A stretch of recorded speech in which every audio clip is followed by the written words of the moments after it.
भारत हजार वर्ष तक गुलाम क्यों रहा? कल 15 अगस्त है और 15 अगस्त 1947 को भारत फिरंगियों से आज़ाद हुआ।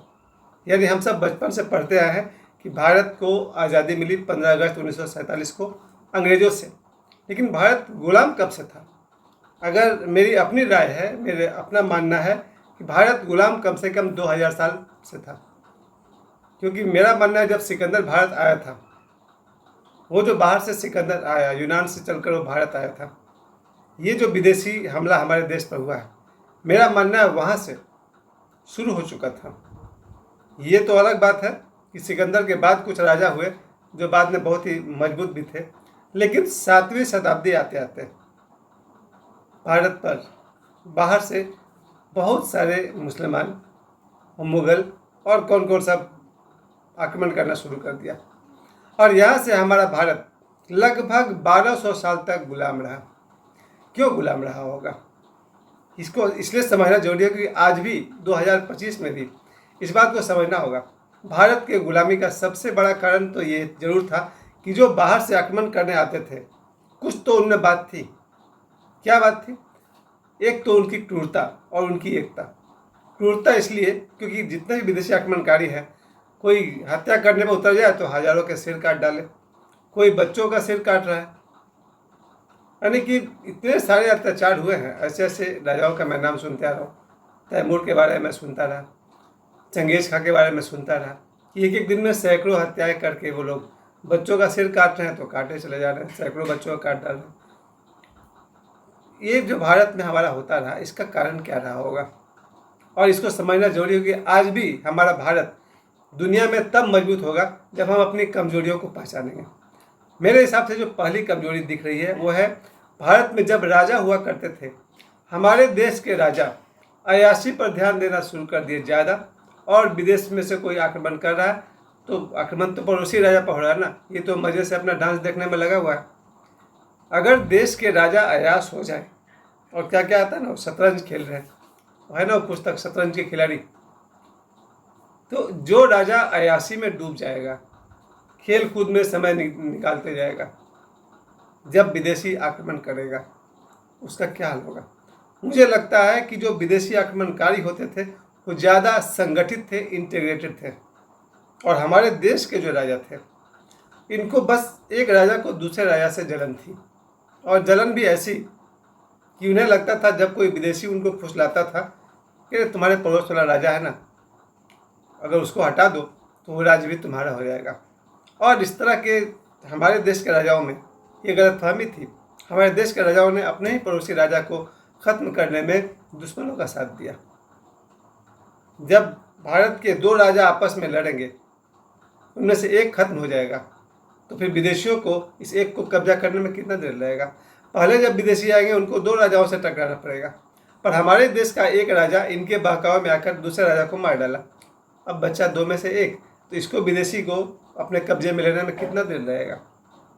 ये था हमारे देश के पतन का एक सबसे बड़ा कारण कि हमारे देश के राजा दूसरे राजाओं से इतना मतभेद में चलते थे कि दूसरे राजा पर हमला हो रहा है तो इसको कोई मतलब नहीं है, या फिर कई बार पड़ोसी देश का राजा विदेशियों के साथ हाथ मिला करके पड़ोसी राजा को हरा रहा। धीरे धीरे करके हमारा देश कब दूसरे वंश खास करके विदेशियों के हाथ में चला गया पता भी नहीं चला। और ये तो आप देख ही रहे, 7वीं शताब्दी से लेकर के बाद में वो कौन कौन सा वंश है ना, गुलाम वंश, खिल्ली वंश, फिर मुगलों का आना। देश में धीरे धीरे देखा जाए तो इन मुसलमानों की संख्या इतनी बढ़ती चली गई उस समय। लेकिन फिर आए फिरंगी, लगभग 300-400 साल पहले फिरंगी आए, और ये ईस्ट इंडिया कंपनी का आना, और फिरंगी ने फिर इन दोनों पर शासन किया, हिंदुओं पर भी मुसलमानों पर भी। और दोनों पर शासन करने के लिए जो अंग्रेज थे उन लोगों ने टेक्नोलॉजी का इस्तेमाल कर लिया, यानी कि उनका तोप, घोड़ा, नए तकनीकी बंदूक, और इन सब की सहायता से अंग्रेज़ों ने इन हिंदू मुस्लिम दोनों पर कब्जा किया। कैसे किया? हिंदू मुस्लिम को पहले अलग करो, क्योंकि देश में हिंदुओं की संख्या थी, मुसलमानों की संख्या भी बहुत थी, और मुसलमान भी अपने आप को भारतवासी मानते थे और हिंदू तो भारतवासी थे ही। अंग्रेज ने क्या किया? इन दोनों को पहले फूट डालो और शासन करो।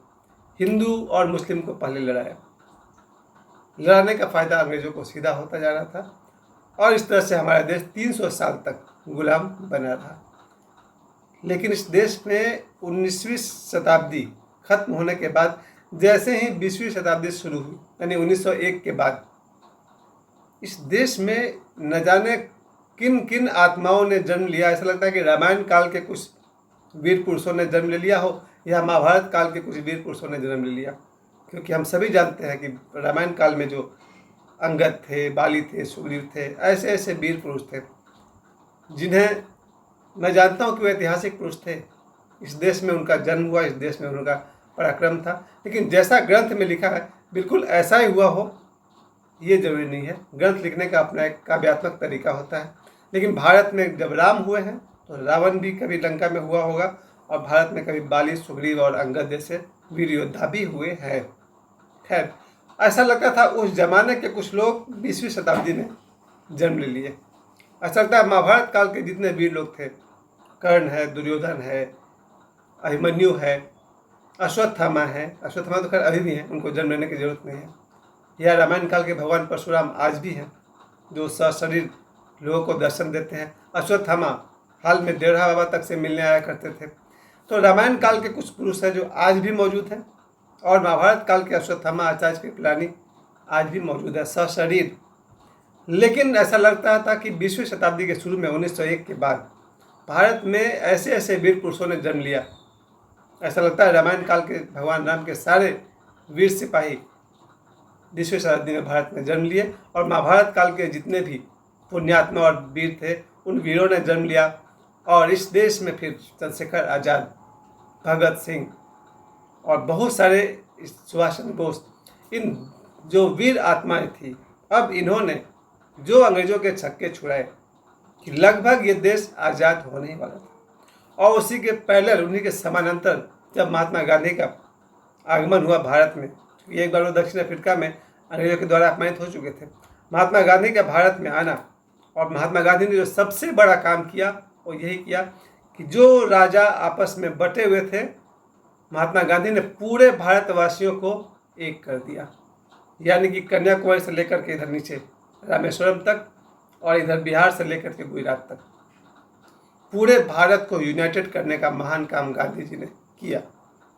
जब गांधी जी भारत आए तो उन्होंने एक बहुत ही फास्ट वर्कर देखा जो बहुत ही तेज़ी से एक नौजवान काम कर रहा था। गांधी जी ने पूछा ये कौन है, तो गांधी जी को लोगों ने बताया ये जवाहरलाल है, जवाहरलाल नेहरू। गांधी जी बहुत प्रभावित हुए कि हाँ, ये इस लड़का में एनर्जी तो है। और दूसरी तरफ एक टीम चल पड़ी, महात्मा गांधी, जवाहरलाल नेहरू, डॉक्टर राजेंद्र प्रसाद, लाल बहादुर शास्त्री और ऐसे ऐसे बहुत सारे। ये लोग भी अंग्रेजों के खिलाफ अपनी तरह से लड़ाई लड़ रहे थे। और इधर से चंद्रशेखर आज़ाद, सुभाष चंद्र बोस, भगत सिंह और उनके जितने भी साथी थे। इस तरह से दोनों टीम, नरम दल और गरम दल, दोनों टीम ने मिलकर के अंग्रेजों की नानी याद दिला दी। अब अंग्रेजों को लगा मुझे जाना तो पड़ेगा ही, पर जाते आते कुछ बदमाशी कर जाए, और अंग्रेजों ने बदमाशी किया, इस देश को तोड़ने का इंतजाम कर दिया। इधर मोहम्मद अली जिन्ना थे, इधर महात्मा गांधी थे। समझौता हो गई कि अंग्रेज तो जाएंगे पर देश का दो जगह बंटवारा होकर रहेगा। और यही 14 अगस्त 1947 को भारत से पाकिस्तान अलग, बांग्लादेश अलग, यानी कि भारत के 3 टुकड़े हो गए। पाकिस्तान और बांग्लादेश मुसलमानों को मिल गया और भारत हिंदुओं के लिए था। लेकिन फिर गांधी जी ने यह बात भी स्वीकार कर लिया कि जो मुसलमान भारत में रहना चाहते हैं वो रह सकते हैं। हो गया, कहानी में ट्विस्ट आ गया।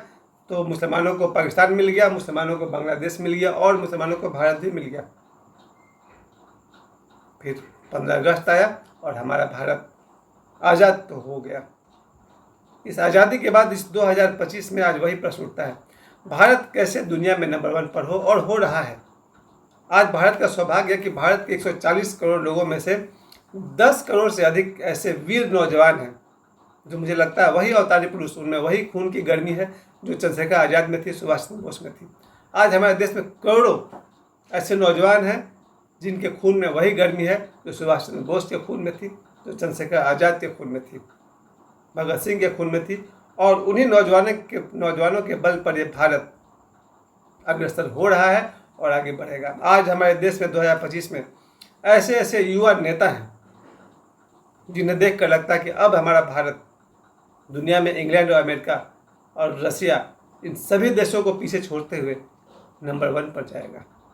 हमारा भारत 15 अगस्त 1947 को जो ये देश आज़ाद हुआ, 53 वर्ष उधर से और 25 वर्ष इधर से, 78 वर्ष इसके पूरे हो रहे हैं।